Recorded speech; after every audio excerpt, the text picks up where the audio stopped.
자연스럽게 하자고. 뭐 더듬으면 더듬는 대로 그냥 할 수 없지. 그건 네가 알아서 하고. 알았어, 내가 알아서 할게. 아빠가 시작. 아빠가 딸에게 들려주는 법률 노하우 아딸로입니다. 아딸로입니다. 안녕하세요. 오늘은 예를 들어 내 친구 아빠가 재혼을 해서 새엄마를 얻었어. 근데 그 새엄마가 재산이 많은 거야. 그럼 내 친구는 그 새엄마 재산을 물려받을 수 있나? 글쎄, 있으면 좋겠지? 아니, 새엄마가 재산이 많으면 그 재산을 내 친구한테 얼마나 물려받나? 그거는 받을 수도 있고 못 받을 수도 있어. 그건 상황에 따라 다르다는 얘기를 하는 거야. 물론 그거를 이제 법률상 뭐 정모서자 아니면 계모자 관계라고 얘기하는데, 아빠가 뭐 사별을 했거나, 즉 어머니가 돌아가셔서 아빠가 사별을 했거나 아니면 이혼을 해서 재혼을 했다. 그런데 재혼한 배우자, 예를 들어 재혼한 아내나 아니면 반대로 엄마가 재혼한 그 새아빠가 뭐 재산이 많은 분하고 결혼을 했어. 그러면 그 자녀들의 상속 관계가 굉장히 궁금할 수 있겠지? 그렇지. 네가 지금 질문한 것처럼 아빠가 재혼을 해서 새로운 배우자를 얻었는데 그 새로운 배우자분이 운 좋게 재산이 굉장히 많다. 그런데 나는 그 새로운 배우자, 즉 새엄마 친모자 관계, 친모녀 관계가 아니라는 그렇지, 얘기잖아. 새엄마니까. 근데 이제 상속의 근간은, 기본은 내 뱃속으로 난 내 자식만 상속권이 있다라고 생각을 하면 돼. 그러니까 새엄마 뱃속으로 내가 태어난 게 아니니까, 뱃속에서 내가 태어난 게 아니기 때문에 기본적으로 나는 상속권이 없는 거야. 아무리 재산이 많아도. 과거에는 있었어. 그러니까 쉽게 얘기하면 1991년 1월 1일 개정민법이 지금까지 시행되고 있는데, 1990년 12월 31일 자정 이전에 돌아가셨다고 하면은 당연히 새엄마, 새아빠의 재산도 내가 상속받을 수 있었거든. 그런데 91년 1월 1일 1월 1일 이후부터 그 민법이 개정이 돼서 과거에 있었던 그 계모자 관계라든지 정모서자 관계의 친족 관계가 소멸돼 버린 거야. 그래서 상속권이 없어. 그런데 내가 좀 전에 얘기했듯이 어떤 때는 어떻게 하면 받을 수 있고 어떻게 하면 못 받는다라고 한 얘기는 좀 표현이 그렇긴 하지만, 아빠가 먼저 돌아가시느냐 엄마가 돌아가시느냐에 따라서 우회적으로 내가 새어머니의 재산을 받을 수 있는 경우가 있을 수 있다는 거야. 예를 들자면 무슨 말이야? 만약에 새어머니가 아무도 없어. 그러니까 예를 들어서 그 이전에 혼인 관계가 없었어. 그러면 내 아빠하고 새어머니가 혼인 신고를 해서 부부가 됐단 말이야. 부부가 됐는데 뭐 불행하게도 새어머니가 아빠보다 먼저 돌아가셨어. 그러면 배우자는 이유 여하를 막론하고 법률상 배우자만을 얘기하는 거야. 배우자는 무조건 상속권이 있거든. 그런데 배우자의 상속 순위는 직계 비속.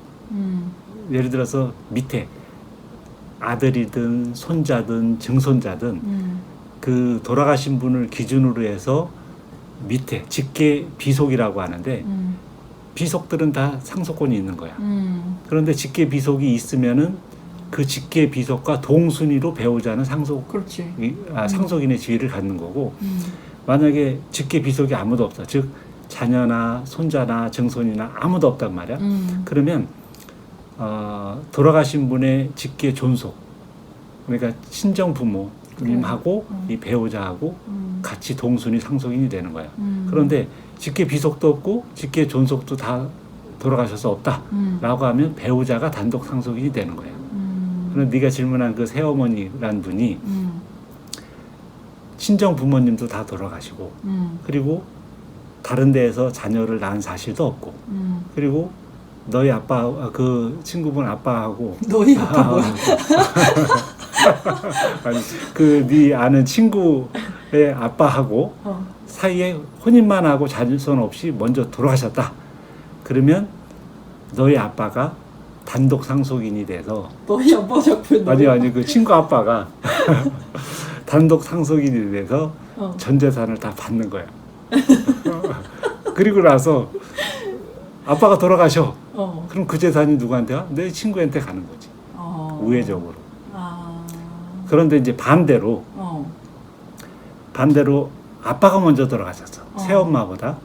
그러면 아빠는 내 아빠니까 나는 받지. 상속권이 있어. 누구하고? 새엄마는 아빠의 배우자니까 나하고 그 네 친구하고 그 새엄마하고 공동으로 상속인이 되는 거야. 그치? 그치. 그러면 이제 1.51 계산을 해보면 5분의 3을 새엄마가 받고 5분의 2를 네 친구가 받는단 말이야. 그리고 나서 만약에 둘이 살다가 새어머니가 돌아가셨단 말이야. 그러면 아까 얘기했지. 그러면 이 계모하고 이 자손, 계모자 관계는 신족 관계가 아니기 때문에 그냥 아빠의 처일 뿐이야.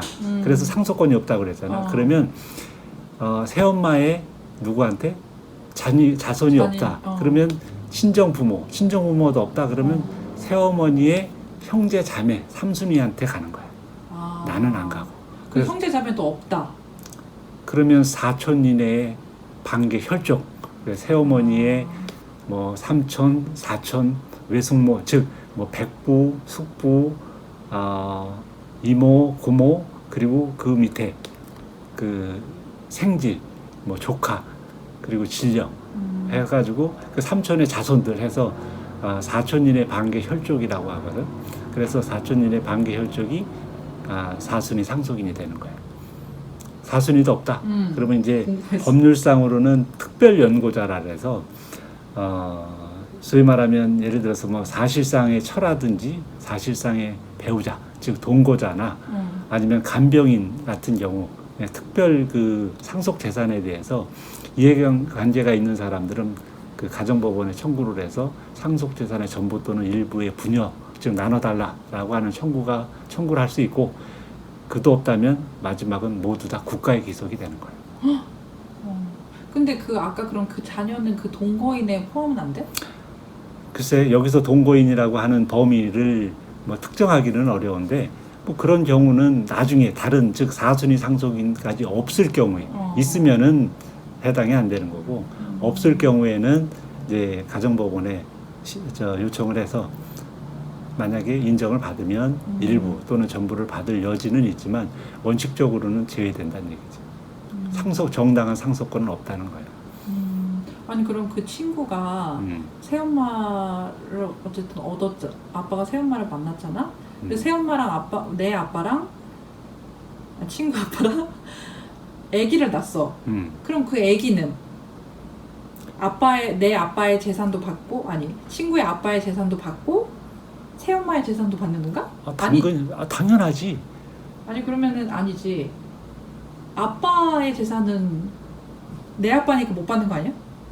아니지. 아니 둘이 난 거니까. 그렇지. 둘이 난 거니까. 그치. 이복 형제. 그러니까 엄마가 다르긴 하지만 배다른 형제이긴 하지만 아빠는 똑같잖아. 그럼 아빠의 재산은 새엄마하고 네 친구하고 그리고 새엄마하고 아빠 사이에 태어난 배다른 동생하고 세 명이 공동 상속인이 되는 거고 만약에 새어머니가 돌아가셨다. 그러면 나는 새어머니 뱃속에 난 자식이 네 친구는 자꾸 헷갈리네. 네 친구는 새어머니 뱃속으로 난 자식이 아니기 때문에 상속권이 없고 너희 친구의 아빠하고 네 이복 동생하고 둘이서 상속권이 있는 거야. 새어머니의 상속권이. 그래서 아까 얘기했듯이 누가 먼저 돌아가시느냐에 따라서 네 친구는 굉장히 큰 이해관계가 달라질 수 있는 거야. 그러니까 어떻게 해야 돼? 어떻게 해야 돼? 부모를 잘 모셔야지. 뭐야? 알겠어. 오늘 이게 끝이야? 이제 요것과 더불어서 그 상속 결격 사유라는 게 있거든. 상속 결격 사유라고 하는 거는 정당한 상속인의 지위를 갖는데 특별한 경우에는 상속인의 지위를 강제로 박탈당하는 거야. 그거는 2부에서 할까? 그러자. 2부에서 또 만나요. 또 만나요.